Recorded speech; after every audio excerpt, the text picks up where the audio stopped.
Good Friday evening, Southeast Texas. Welcome to 12 News Plus. We're going to take the next 15 minutes and dive into your area's forecast as we expect at least a better chance of rain coming up next week. Beautiful sunset over in Lake Charles today. We had a few showers here locally, but as you can see, everything clearing out this evening. Fantastic evening for Friday night football. We expect no issues across Southeast Texas or Southwest Louisiana. Boy, that boat's moving fast. What is that, a ski? Somebody going water skiing there? Look at that. It's pretty fast. Anyway, beautiful evening underway across Southeast Texas, Southwest Louisiana. So here's the plan. Low weekend chances. Still going to feel very like late summer with highs around 90 both days. 10 to 20% coverage. Scattered showers. When you get to about a 30 to 40% coverage, that's scattered. So we ought to have better chances as we head towards Monday and Thursday. I'll explain why in just a second. Otherwise, it will remain hot and humid each afternoon through the next 7 days as we don't expect any cold fronts over the next week. As far as your allergy report, 2 thumbs down today.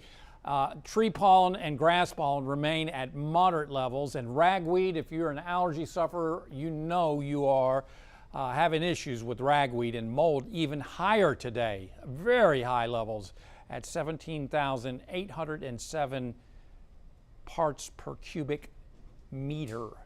Otherwise, tomorrow we'll go with a 10% coverage here in the Triangle, about 90 with northeast and east winds, a little breezy at times. And again, it's just amazing to me. Modeling just does not want to give up that 10% coverage. That's just not going to happen. If we see anything, it'd be late in the afternoon. Highs again around 90 degrees are expected under partly cloudy skies across the Triangle. For the Lakes area, maybe 91, again with northeast to east winds. We'll go with a 10% coverage tomorrow afternoon. It's just not going to happen in the morning, sorry. Otherwise, we'll give it a 10% coverage. May not see it, but a slight chance coming up in the Lakes area, and about 90, maybe 91 up that way, again under partly cloudy skies. Otherwise, the drought continues to worsen. This is the latest from the drought monitor, and it shows level 1 conditions. That's the beginnings of a drought. You can see over towards Sealy and Brenham, they're under a moderate drought, and back over towards Southwest Louisiana, Ville Platte, south of Lafayette, moderate drought there. That's drought level 2. So we're under a drought level 1 right now. And since the beginning of the year, we are now over 7 inches below normal, but it's more the last month or so. Since September 1st, we're down about 3 and almost 1/3 inches of rainfall. So there was a grass fire, I believe, up in the Lakes area yesterday. And so again, this is only going to become a little more common if we don't see significant rainfall over the next week. And we're hopeful that the forecast and the shower and thunderstorm activity will overproduce coming up Monday and Thursday. So right now, every day you don't get 1/5 of an inch of rainfall. That puts you in the red zone as deficit continues. High temperatures this time of year should be around 87, so the mid-80s. So that'll put things in perspective with everyday highs in the upper 80s to lower 90s. So not a lot above normal, but still above normal. Certainly does not feel like fall time across Southeast Texas, and I know a lot of you are certainly itching for that. So 10 to 20% coverage this weekend. Monday and also Thursday will be our best chance of scattered showers and storms. And again, surprises are always possible in this situation when you have moisture, a surge of moisture coming in off the Gulf. So we're hopeful that we get more like a 40, 50, maybe 60% coverage coming up Monday and Thursday. However, rainfall amounts don't look very promising at this time. I certainly expect 1/4 of an inch, maybe a 1/2 inch in spots, and obviously some isolated areas could see upwards of an inch over the next week. Still not enough. Normally every day we should pick up about 1/5 of an inch of rainfall. Times 7, that's 1.4 inches of rainfall that we should pick up. And as you can see, modeling is just not showing those amounts. So it looks like the drought will worsen despite the rain chances going up this week, unless we have any surprises. Now, we haven't shown this in a while, but we look at not just moisture levels at the surface, but also at 5 and 10,000 feet. And for Sunday and Monday, look at that. We get saturated, lots of moisture. So that means that when cumulus clouds develop at around 2,000 feet, they can continue to develop at 5,000, 7,000, and 10,000 feet and become showers and thunderstorms as the tops start to condense and cool. So again, this is why we track moisture in the atmosphere. Sunday into Monday, we have a little bit of surge moisture there, and that could lead us to seeing better chances of rain and maybe even thunderstorm activity on Monday. And then again, another surge coming up on Thursday. When meteorologists say deeper moisture, it's not shallow, like it's only confined to the lowest levels of the atmosphere. It goes higher up into the atmosphere, like on Sunday and Monday. Deeper, taller is what we're talking about. So it looks like Sunday, Monday, and Thursday especially should see better chances of showers and storms. Otherwise, in radar review, we saw about a 10% coverage of showers across southeast Texas. Looks like Newton County and West Jeff County seeing the best coverages, but again, not a lot, not very heavy, certainly less than 1/4 of an inch fell. A little heavier activity in through Beaumont out to the west. And again, those moved off to the south and west because of the east and northeast flow. And we are done for tonight, and it looks like very little chance coming up for tomorrow. As you can see, that everything moving off to the south and west because of east and northeast flow on the Pro Roofing Concepts satellite and radar loop. Temperatures are into the low to mid 80s out there right now as skies are continuing to clear. Across the state, not a lot to write home about. As you can see, the flow is off towards the south and west, otherwise pretty quiet.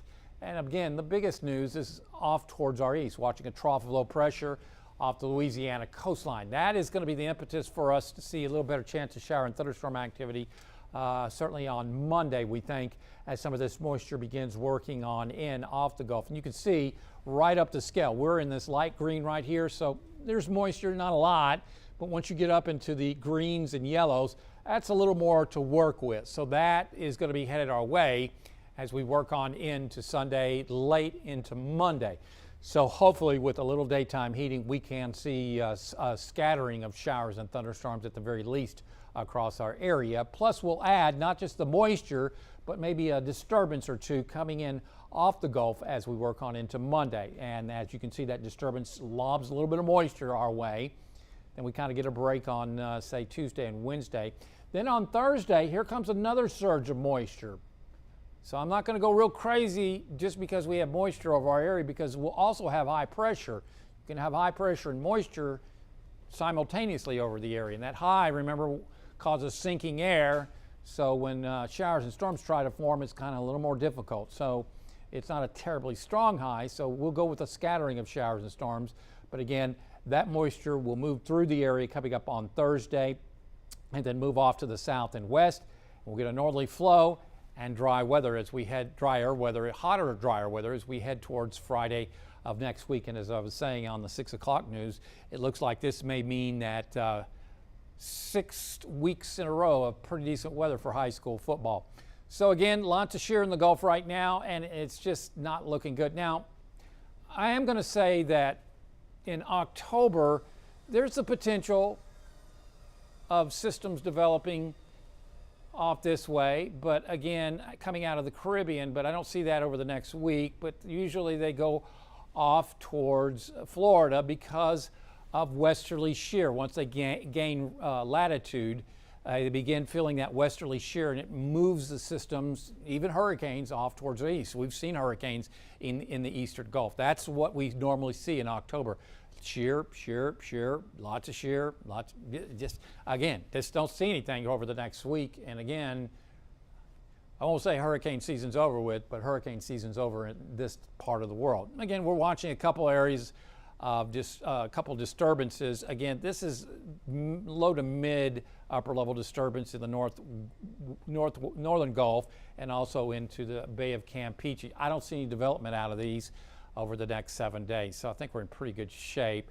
Now, off the southeast coastline, there's another disturbance, and Hurricane Center is giving this a slight chance of development. Otherwise, it looks pretty quiet in this part of the world over the next 7 days. There's what the Hurricane Center is talking about. And before you get that look in your eyes, yeah, there's a moderate risk of this coming off the west coast of Africa. But from what I've seen on ensemble modeling, it does something like that, something that we've seen very common this season Otherwise, I think we're in pretty good shape over the next 7 days. Otherwise, as you can see on Futurecast tonight, looks quiet as skies go clear. Could be a cool morning up in the lakes area. We've got a little drier air mixing in from the north, so we could see lows tomorrow morning in the low to mid 60s in the lakes, mid to upper 60s to close to 70 in the triangle. Then tomorrow, lots of sun. We'll call it partly cloudy as high temperatures reach about 90. And again, easterly winds. If we see any activity, any shower thunderstorm activity, I don't think it'll be a big coverage, a 10 to 20% coverage. It's going to be coming from the east out of Louisiana because of the flow. A 10, maybe 20% coverage. This model usually overdoes it. So we'll go with a 10% coverage, but don't be surprised if it's a little higher. But right now, it doesn't look like it's a big coverage. So on the Gulf tomorrow, we're looking at small craft advisory because of those breezy easterly winds that could be at times between 15 to 20, maybe even some 25 knot gusts coming up on Saturday. So choppy seas, not the best of weekends to head out on the Gulf. Water temperature 86. High tides at Sabine Pass at 2:39 a.m. and 1:25 p.m. Sunrise is at 7:09. Sunset at 6:58 tomorrow evening. So tonight becoming clear, no rain expected. Low to mid 60s lakes, mid 60s Kuntz, Silsbee, Buna. Back over to Lumberton, and in the mid to upper 60s in the triangle, closer to 71 at Sabine Pass. So if you're headed up to the lake tomorrow, looks like a high near 90 tomorrow with partly cloudy skies, a 10% coverage of late afternoon showers possible on the San Rayburn forecast with a northeast to east wind at 3 to 10 miles an hour. So tomorrow, looking at partly cloudy skies developing in the afternoon, maybe a 10 to 20% coverage, low chances. Highs around 90 over most of the area with a northeast to east wind. Taking a look at your weather impact 7-day forecast, again a 10% coverage tomorrow. We'll up it to a 20% coverage. Moisture becomes a little more favorable on Sunday.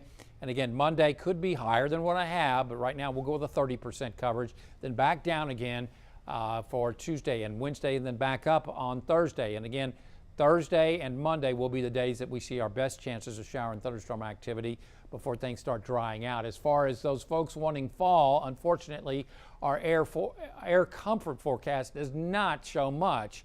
A little drier air tomorrow morning, and it looks like those dew points will be in the lower 70s as we work on into Monday, Tuesday, Wednesday, Thursday, and Friday or thereabouts. So again, expect warm, humid weather conditions over the next 7 days across southeast Texas. Otherwise, looks like a beautiful evening. If you're just joining us, look at that sunset over in Lake Charles. We're going to see beautiful weather this evening, and it's great for Friday night football. Low weekend chances are expected with scattered showers and storms. Our best chances coming in on Monday and Thursday with hot, humid weather conditions across southeast. Did I mention the allergy report?